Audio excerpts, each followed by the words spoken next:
Hey everyone, thanks for tuning in. If you're new here, consider subscribing. It really helps keep these stories coming.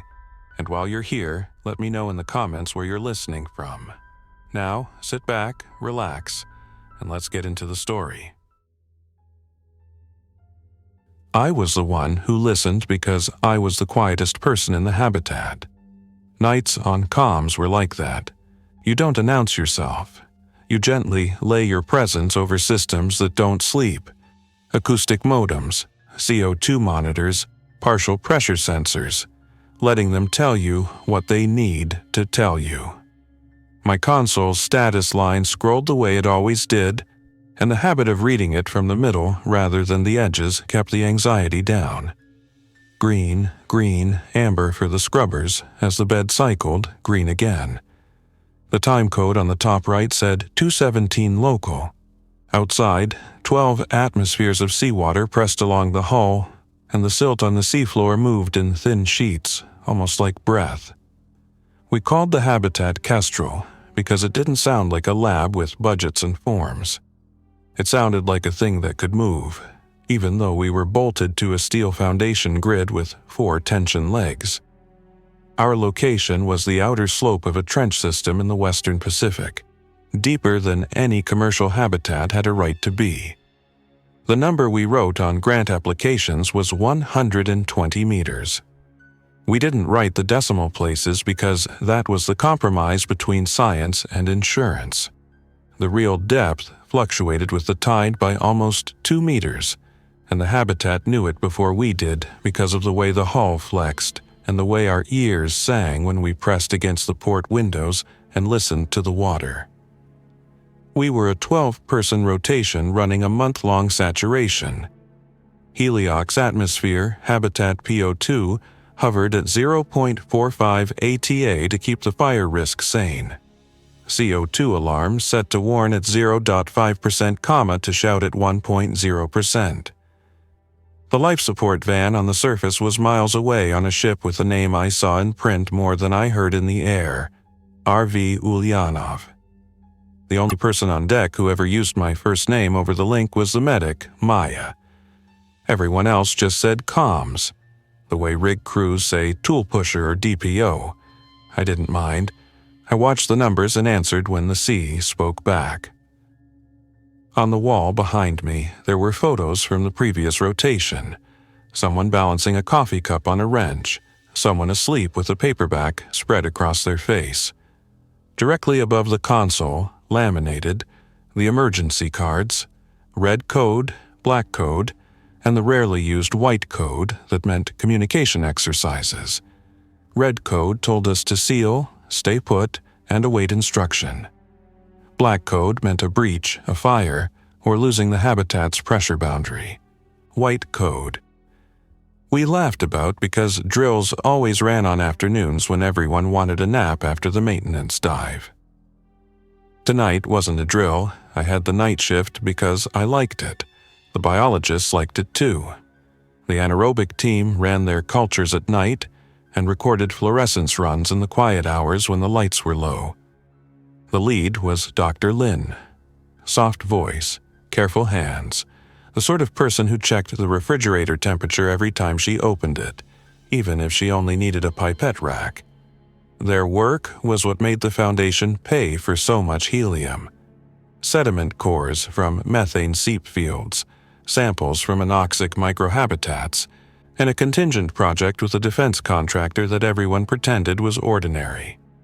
Its formal name was Project Ground State, and their crates had hazard symbols I'd only seen in training slides. At 1:03, Diver 2 came back acting like he had taken a nap he wasn't supposed to take. Rafael, a Brazilian with a laugh that filled the module, was slower than usual to answer my 2-up call. The dive supervisor, Kenny, waited on the bell rail and logged the times. When the bell pressurized against the docking collar, we heard the throat hum and the ship's deck pumps somewhere above shifted to higher load. The bell's hatch dogs clanged into the receiving ring, and the video in the lock showed the inner hatch, fogged slightly with condensation. I ran the checklist with Kenny, and when the bell's pressure equalized with the habitat, I saw Raphael's face through the porthole. His eyes were too bright. It was like they were a step ahead of his mouth. "Two up," he managed, even though he was already home. The bellman behind him, Zoltan, thin, precise, the kind of person who never miscounted tie wraps, gave me a thumbs up and guided the cable slack. They stepped through the hatch. Standard protocol after a bottom excursion was the 5-minute cognitive check. We did simple tasks, serial 7s, word recall, color naming with color word interference. Nitrogen narcosis wasn't a thing down here on Heliox, but HPNS, high-pressure nervous syndrome, sometimes showed up as tremors or weird mood dips. Today, the check was just to be sure he hadn't had a problem with his DPV batteries or an exposure. We'd had amnestic episodes in past rotations due to CO2 spikes and faulty rebreathers. It made you sloppy. Everyone swore by their own routines, but the habitat didn't care. It watched the partial pressures and kept time. "Want the test now or after you peel off your harness?" I asked over the intercom. "Now," Raphael said. He was staring at the bulkhead like he'd lost something in the paint. We did the test. He aced the recall and flubbed a color naming. He blamed the font. He smiled, then stopped. It was like a train braking gently against a platform. Momentum, friction, exactly where it has to stop. Kenny put a hand on his shoulder and asked if he had a headache. "Just tired," he said. We logged him as isolated observation in Lab B, put him on telemetry, and gave him 250 nml of electrolyte solution and a cheap tablet with a chess app. Zoltan said nothing. He stowed the scooter and ran a hand over the tether reel like it was an animal we had to keep calm. At 2:17, I saw the smear marks. They weren't on the outside of a viewport. They were inside, along the inner face of the transfer boot that connected Module A, where I sat with the galley and comms, to Module C, where Lab B and the isolation cabin were. The boot was a flexible, reinforced sleeve, a way to accommodate the tiny movements of the habitat without stressing the flanges. The interior of the sleeve was smooth because there were no fasteners exposed to catch skin or clothing. You couldn't leave a mark there unless you put something against it and dragged it while you moved through. Someone moving too fast. Someone trying to brace themselves where there wasn't anything to hold. They were faint, as if left by gloves that had touched something oily. 4 parallel tracks at a height that matched a hand. I blinked and leaned closer. The video feed was low-light monochrome, and the IR LEDs threw a soft ring. I panned the camera and saw the rest of the corridor was clean. "Anyone pass through C to A?" I asked on intercom, trying to keep it on the main channel so nobody thought I was whispering. "Nobody authorized," Dr. Lin said immediately. Her voice was flat. "We're between runs." "Kenny?" I asked. "All divers accounted for," he answered. "Raf's in B, Bell's latched, Z's in the utility bay." I marked the time in the log, 2 hours, 17 minutes, and 26 seconds. Then I pinged the Ulyanov with a short burst. Our Evologix S2C modem chirped through the hull like a cricket trying to be taken seriously by whales. I sent our status packet, and the surface system sent back an ACK with a timestamp. It was normal. It meant we were alone, and not alone, the way we always were down here. At 2:26, the CO2 trend ticked up. Not a lot, not an alarm increase, but the graph on the left edge of the screen is something you learn to read like a friend's face. A steady drift is different than a ripple. I watched the slope and brought up the scrubber bed delta P screen, which tells you whether the amine bed is getting saturated. The bed was midway through a cycle. Temperature profile looked nominal, and the blower RPM was stable. The NDIR CO2 sensor agreed with the electrochemical backup. I ran a habit. I looked at the humidity, 58%, slightly up from earlier. Temperature stable at 27 degrees Celsius. Lynn, be advised, we've got a slight CO2 uptick, I said. Nothing loud yet. Verify all cross-module seals and heavy gear aren't blocking returns. Copy, she said. I heard her footsteps on the deck, then the sound of a door handle, and the pane that separated the lab from the main corridor. She was methodical. She would check filter intakes, see if someone taped something over a grill as a prank during a shift change and forgot to take it down, check that a sample incubator fan wasn't blowing directly into a CO2 sensor port. Then the Ulyanov sent a red code. It wasn't the kind of red code printed on our wall for breaches. It was a military priority code I'd only ever seen in a binder I wasn't supposed to open. The acoustic payload was short. It authenticated, then told us, lockdown remote, hold position, await further instruction. It appended a geotime with a precision that meant they were using their GPS-disciplined oscillator topside. It also appended a global incident header. The header's format was public. The content was not. The field called Cascade was set to true. Another called Above was set to contamination. Repeat surface, I said. Confirm red code, clarify contamination scope. The reply was automated. It ended with, stand by for relief asset. It didn't say which asset. It didn't say how long. It didn't use anyone's name.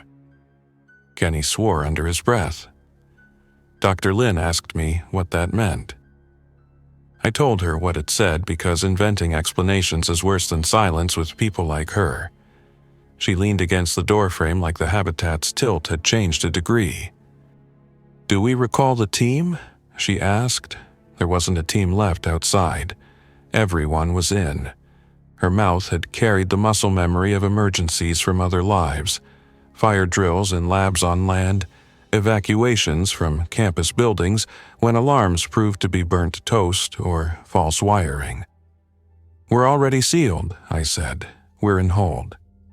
We were hooked to the seabed by our legs, but there was also a way to release.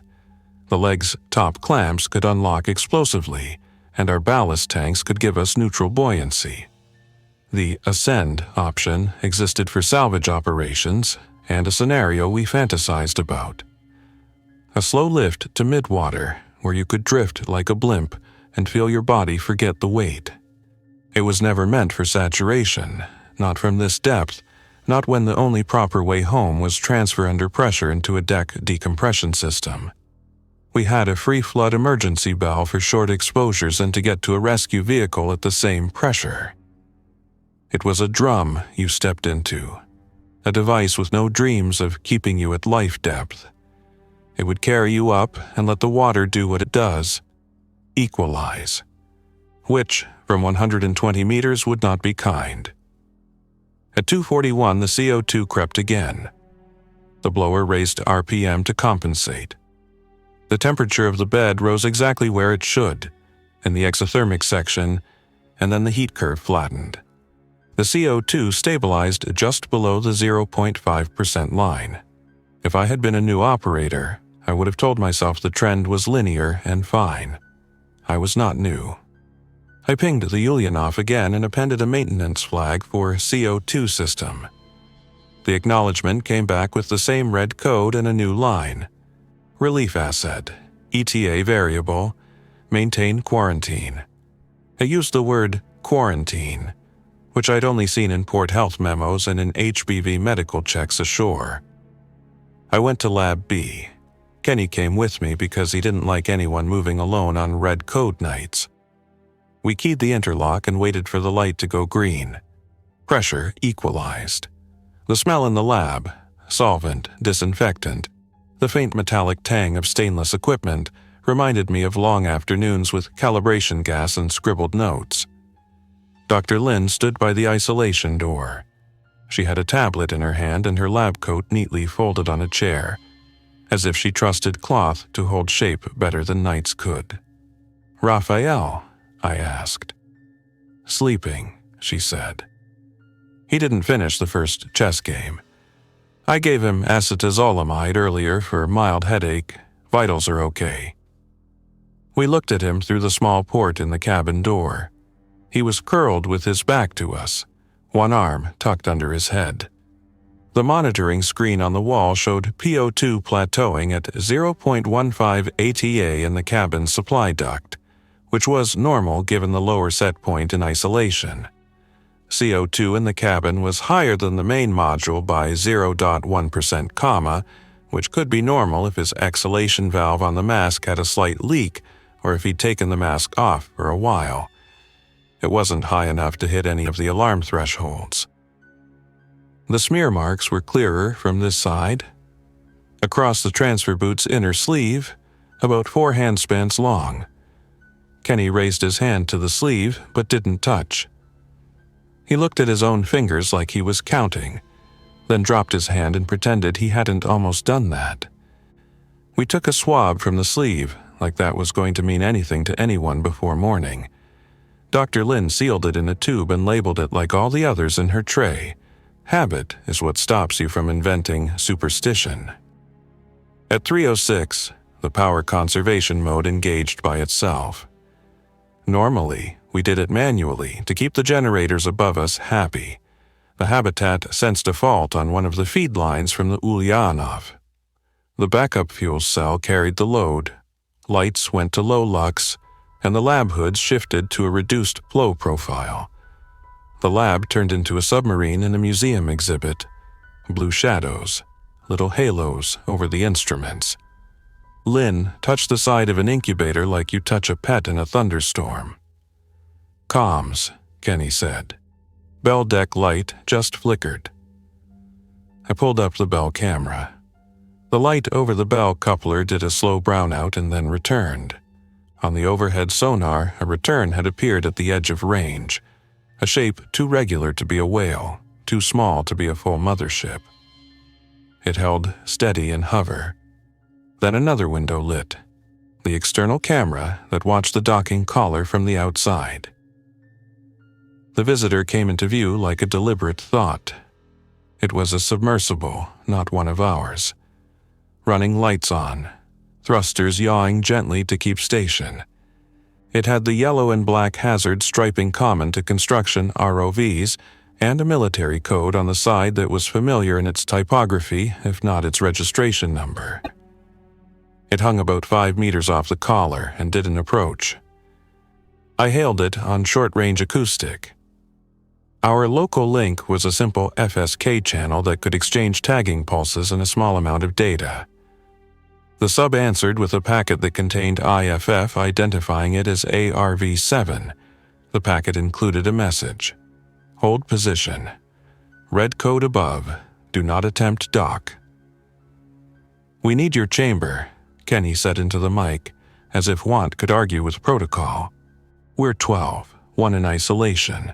We have a CO2 trend." The reply was the same, but it added a line. Global contamination. Quarantine is planetary. That's not a line you think you'll hear underwater. "Read it," I told them, and I read it again on the main channel. Nobody shouted. Nobody threw anything. We had all done the training where the surface support is lost due to fire, and you have to choose between conserving power and food for days or attempting a free ascent that will hurt you. We had never done the training where the surface was lost for other reasons and told you to stay down because up was worse in a way that didn't care about physics. "What if it's just the ship?" Zoltan asked. He had arrived behind us without making a sound. People who are always careful can do that. "What if the ship had a spill?" "The code header said global," I said. "If this is a drill, it's a cruel one." Dr. Lin looked through the isolation port again. "If it's a pathogen," she said calmly, like we were going to write this on a board, "we're probably not the vector. We've been sealed for..." She checked the chrono. 6 hours.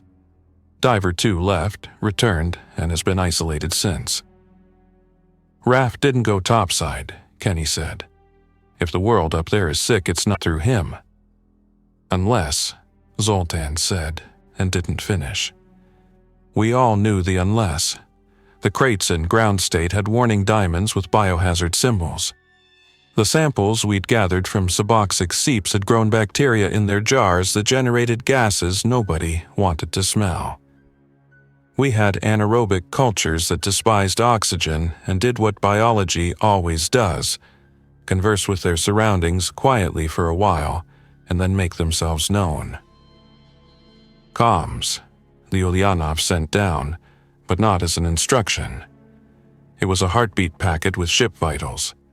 Something had changed. The ship was reducing loads. The main crane winch was in standby, the SATCOM link was saturated. The ARV, our visitor, pivoted 30 degrees to port and flashed its forward light twice. It was an old diver signal that meant no. It followed with the strobe pattern we had seen in a manual. Red, red, red, do not approach. I pinged the submersible back with a local pattern. You are relief? Do you have chamber? The reply was an empty field for chamber capacity, useful in its own way. At 3:22, the CO2 breached 0.5%. The alarm made its chiming sound and the words, "Level 1 alert," appeared on every screen. I pulled the soda-lime cartridge override not because we were pre-electrochemical, but because we had a backup swing bed with molecular sieves we could bring online manually. The pressure differential across the bed had climbed. That meant a restriction. That meant something in the transfer boot might not be a smear, but a tear. A tiny leak equalizing a tiny volume in a way the controllers didn't like. "Check the boot seals," I said. "Don't touch the sleeve. Look at the rings." We did another loop. Zoltan found it. At the junction of the boot and the lab C flange, the locking ring had shifted a millimeter, and a set screw had backed out slightly, just enough to compromise the seal under negative pressure. Under positive pressure inside the habitat, the leak would be outgoing. We would be the ones pushing. But the recirculation flow near that seam would get weird, and CO2 would pool in the dead corner near the transfer sleeve. He pointed it out with a non-conductive probe, and we could feel the tiniest trickle of air on our wrists if we held them there long enough. "I can tighten that," he said. "On red code, nobody touches anything alone," Kenny said. "We isolate the section first." We closed the bulkhead doors to segment the modules, maintained the interlock so pressure didn't jump. Z and I donned gloves, grabbed Allen keys, and in the low blue light the ring looked like a thing that had been strong for a long time and then decided to rest. I watched Z's knuckles as he turned the screw a quarter turn, then another, then stopped like he had hit a wall in his own brain. He withdrew the key, set it down, and took a long breath. "What?" I asked. "Nothing," he said, but he was too careful about it. We reopened the bulkheads. The CO2 curve steadied just under 0.6%. Not ideal, not lethal. Over hours, it would make us dull. Over days, it would make us stupid. At saturation, stupid is as bad as any injury. At 3:39, the ARV backed away 5 meters and rotated again. Then, with a slowness that was almost polite, it extended a manipulator and released a package. The package had a tether and a buoyancy cell. It drifted towards our docking collar and stopped short. The ARV flashed its red code pattern again. The package blinked a small green every 3 seconds. "What is it?" Dr. Lin asked. "Could be a data buffer," I said. "Could be a sensor pod. Could be a quarantine beacon." The sub sent a local packet. "Docking refusal persists. Investigate internal biosecurity. Global incident." That was when Lynn told us about the smear in the isolation cabin. It wasn't the corridor. It was on the inside of the cabin door to Raphael's room. She had wiped it once, absent-mindedly thinking it was her fingerprint from earlier. It smeared again in a different direction after we'd closed the door. The cabin's PO2 had dropped briefly, not by much, a micro dip you might miss, but it suggested the mask had come off his face and then gone back on. "We can't accuse someone of anything because of a smudge," Kenny said. "We don't have to accuse," Lynn said. "We can look." We keyed the interlock again. The cabin's port is small. You want it small so the person inside remembers that privacy still exists even when the walls are thin. Raphael had turned so his face was toward us this time. His eyes were open. The pupils were normal. The skin looked normal. He had the oxygen mask on properly. He had pulled the blanket up to his chest like someone in a place colder than here. I pressed the intercom button. "Raph," I said, "how's your head?" He took a moment to answer, either because he was thinking or because the intercom always made you aware of the distance between questions and responses. "Better," he said. "I had a dream I was standing in an airport and nobody was talking. I woke up because someone wheeled a cart too close to a door and it scraped." He frowned at his own words, like a diver frowns at a gauge that reads a number he didn't expect. Then he sighed. "Sorry, that doesn't make sense." "It's fine," I said. "You're on isolation till morning. Then we'll move you back to the bunks. We've got a situation topside. We might be staying down here a while." He nodded. His eyes moved to the corner of the ceiling that had no camera in it, because he'd been here long enough to know where cameras aren't. That's when I saw the muscles in his jaw clench and release, a little too fast, as if he were shivering and trying not to. We left him. In the lab, Dr. Lin pulled up logs from the anaerobic cultures. The ground state crates had been opened earlier for a sealing check. The contents hadn't been removed. The methane seep samples were in their anaerobic chamber. Integrity good. The only thing out of ordinary was an oddball reading in one of the incubator's CO2 ports. A brief spike, then normalization. It could have been a cough near a sensor or a pressure burp. "Whatever is happening up there," she said, "we can't be the cause. We've been contained. Our only return path was Raphael, and he was in a closed circuit the whole time." "Unless the vector isn't what we think," Zoltan said. He kept his hands folded so he wouldn't touch anything. "Unless it's not airborne like the alarms always assume." Lynn nodded slowly. "Fomites, fluids, or other." We all thought of pressure biology in places where oxygen is toxic. We thought about spores that can sleep in dry cracks and only wake when conditions are right. We thought about misdiagnoses that begin as certainty and end as a new word in a paper. At 4:10, the surface ship sent silence. Not real silence. The heartbeat packet came on time, but the voice channel was empty. No copy, no standing by. The ARV held station and did nothing aggressive, and the dock camera watched our caller as if it had become a shrine where nothing was allowed to happen. The debate began softly, the way serious debates do when everyone's too tired for slogans. "Option 1, Kenny said. "We stay sealed. We run reduced power. We rotate rest. We ride it out. If surface is compromised, they'll still keep our power line and gas supply alive because that's automatic. We have dry goods for 40 days, water reclaim for longer, scrubber consumables for a month if we don't waste them. Medical's thin, but we manage." "Option 2, Zoltan said. "We release the legs. We ascend as a unit. We keep pressure if we can, but we can't do a proper transfer under pressure without a chamber. We could anchor mid-water and argue with whoever is in charge to let us dock to something. The risk is decompression. We'll be in Type 2 DCS territory if we do this wrong. Neuro hits, not good." "Option 3, I said.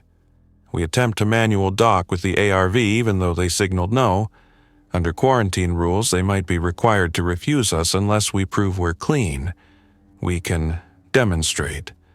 We can send surface samples into their capture pod. We can show them their CO2 is under control. We can show the isolation. Dr. Lin lifted her head from the tablet where she'd been typing notes to herself. Option 4, she said. We evaluate whether we have internal contamination and act accordingly. That might mean isolating not just a person, but a module. It might mean leaving someone in the isolation cabin longer than anyone wants to.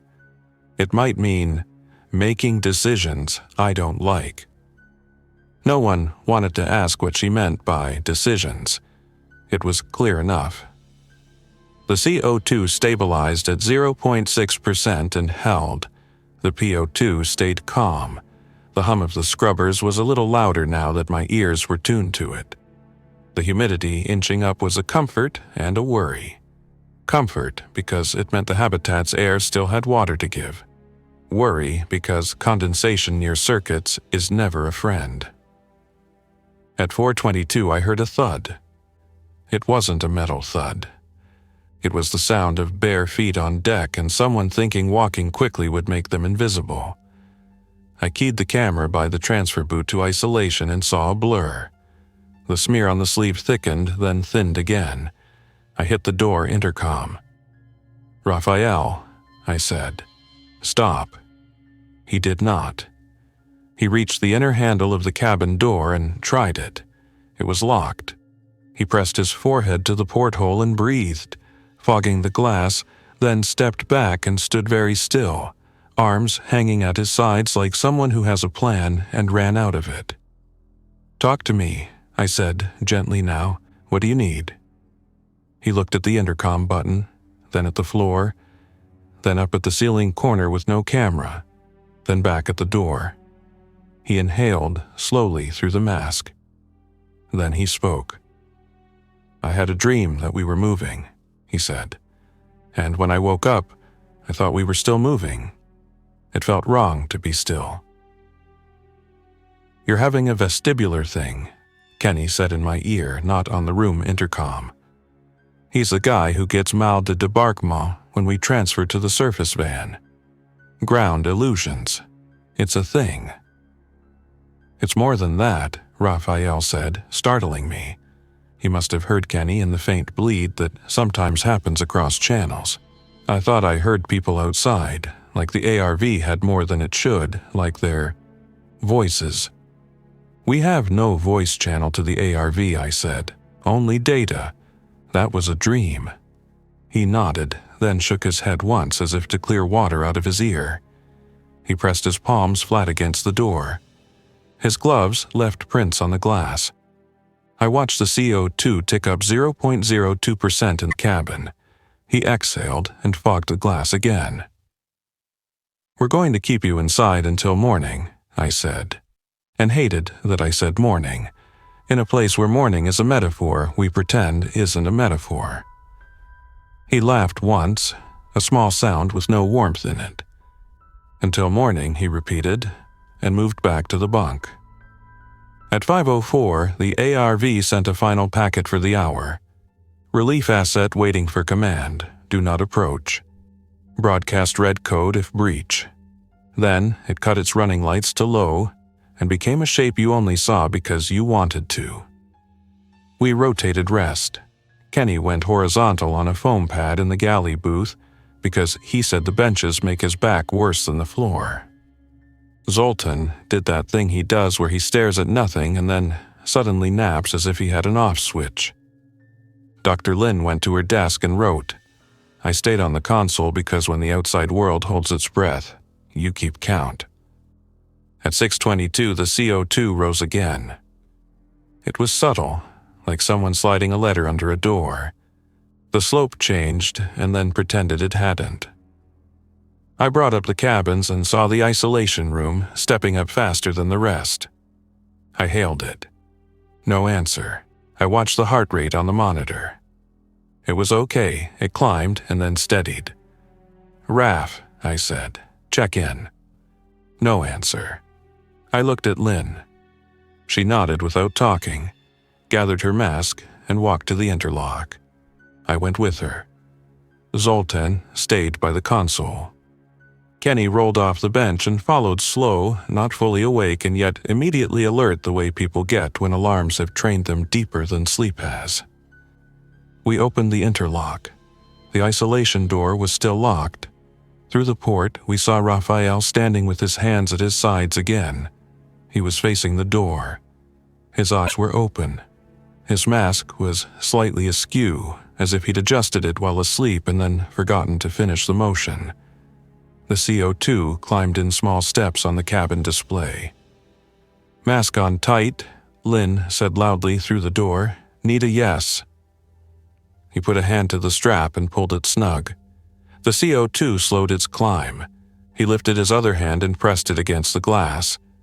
He held it there until the fog from his breathing joined his glove's print into a single circle of blur. We went back to the console. The ARV sent nothing.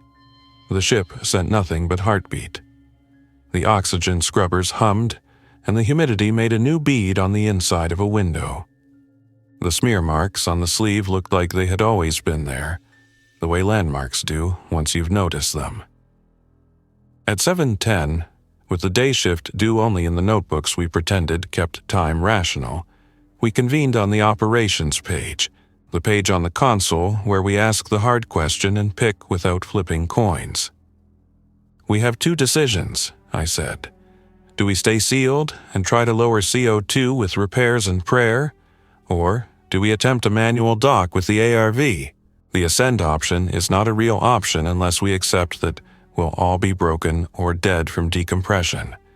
If top is contaminated, rising makes no sense except as suicide. I don't want to tie our survival to a boat that refuses to dock," Kenny said.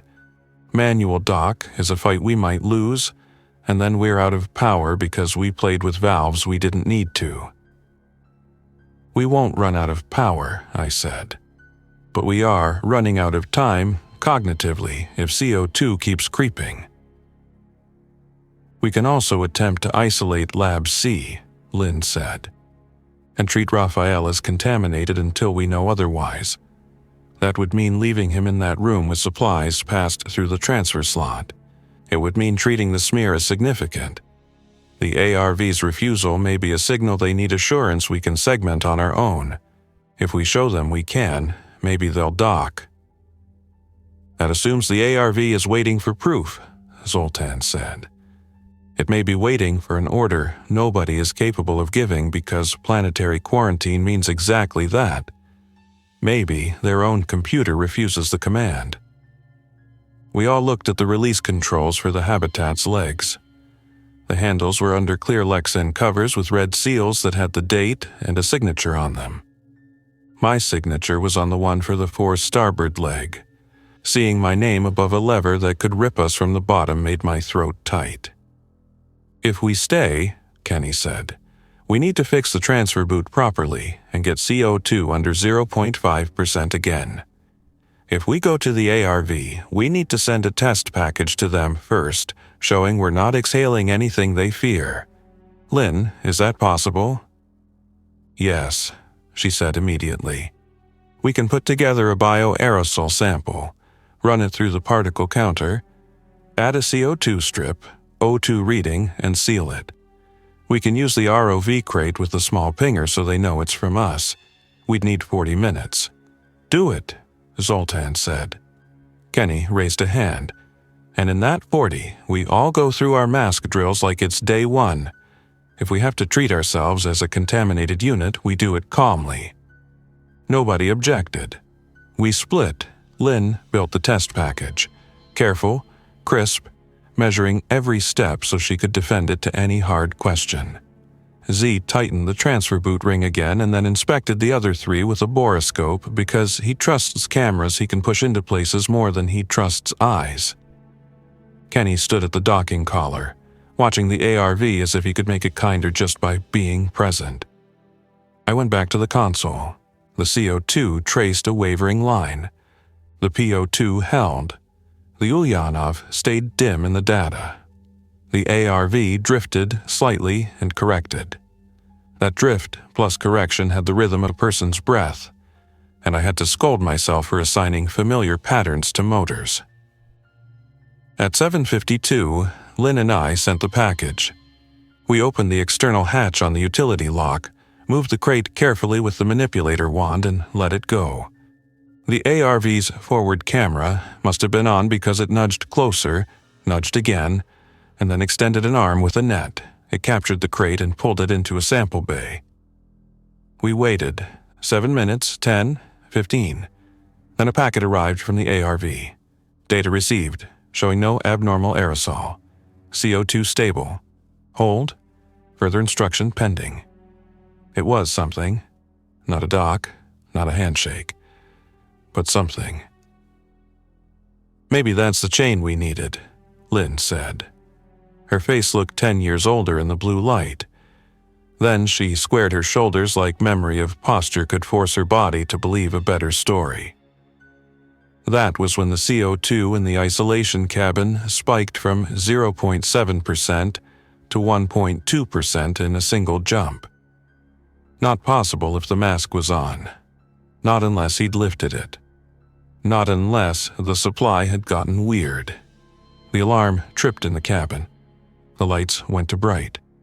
We heard the intercom connect by itself because the alarm overrides dignity to save lives. "Raf, mask on, immediately," Lynn said, already moving. No answer. We ran. Kenny was faster than a man his size should be. Z grabbed the emergency O2 kit like a runner snatching a relay baton. At the isolation door, I saw the thing none of us wanted to see. Raphael standing unsteadily, mask in one hand, the other hand touching the transfer slot as if to get our attention without pressing any buttons. He was breathing too fast. He was looking at nothing and also at everything. "Put it on," Lynn said. "Now." He did. He pulled the strap too tight, then loosened it, then found the right place. The CO2 in the cabin fell just as fast. His shoulders shook. He lifted his hand and pressed it again to the glass, slowly, deliberately, like a signal he had taught himself. "I thought I heard my father's radio," he said softly, like when I was little and he would listen to matches at night. "I thought it was outside, and if I opened the door, the sound would be clearer." "It's not," I said. "It's not outside." He nodded, finally focusing on my face through the port. His eyes were wet, but not in a way that meant anything more than being human at depth with bad news pressing from above and below. We stood there with him until his breathing slowed. At 8:20, the ARV sent another message. It was long, broken into chunks by the modem speed, assembled on our end with the patience of machines. It said, "Global quarantine is in effect. Surface command is degraded. Relief asset cannot dock without override from authority that is not responding. You're advised to maintain isolation protocols and prepare for prolonged hold. If you attempt manual dock, we are authorized to protect ourselves." It ended with a final, terrible politeness. "We are here to keep you safe by keeping you away." Kenny breathed a word that wasn't on the emergency cards. Lynn closed her eyes for a full 3 seconds and then opened them very wide so they would be useful. Zah's jaw moved once, like he was about to speak, then didn't. We had choices. They were all bad in different flavors. Ascend and let physics punish our soft parts because we wanted sunlight and faces. Stay and let CO2 and time dull us. Dock against orders and turn our emergency into someone else's because we thought we deserved it. I went back to the console because that was my job. Listen and speak when it mattered. I typed up our status, every parameter, every piece of behavior we observed, every micro-leak and ring and smear. I sent it to the Ulyanov and to the ARV and to the empty ocean where packets go to practice being useful before anyone decides to collect them. Then I put my hand on the Lexan cover over the release lever for the fore starboard leg. I didn't lift it, I didn't break my own seal. I just felt the cool plastic and the ridges the tech had cut into it so it could be opened with gloves. "Here's the real situation," I said on the all-call. Option 1, we remain submerged. We fix the transfer boot fully. We condition the air, we live small, and we wait for the world to decide if it wants us back. Option 2, we try to lure the ARV into a manual dock by sending continuous proof, by isolating a module and proving we can remain segmented. It might work, it might not. They might interpret a docking attempt as an attack under their rules. Option 3, we release and accept the decompression risk for a hostile surface we cannot understand with the data we have. I will execute what we decide. We decide now. Silence stayed for only the length of 3 heartbeats, then voices. Stay and fix, Zoltan said. We fix what we can fix. Anything else is story, not engineering. Doc, Kenny said, almost simultaneously. They will not give permission because they can't, not because it's wrong. We show them we're clean twice and then we force them into a choice. We can do it without damaging them. Dr. Lin looked at the isolation door, then at me, then at the console, then at the ARV's little shape outside. We segment, she said. We treat Lab C as separate. We make a living argument. We send them logs every 15 minutes. We go to the collar with suits on, but we do not touch it unless they send a green. We survive by proving we deserve to. I looked at the CO2 trace, at the ARV's steady posture, at the legs that held us to a bottom nobody had given a name because names are for places that people wander. The free flood bell waited like a dare. The release levers waited like promises. I took a breath that smelled like metal and people and careful machines, and I made the decision I would have to live with. Thanks for listening. If you enjoyed this story, don't forget to like and subscribe. Your support keeps these creepypastas coming. Until next time, stay alert, stay safe, and never ignore the feeling that something is watching.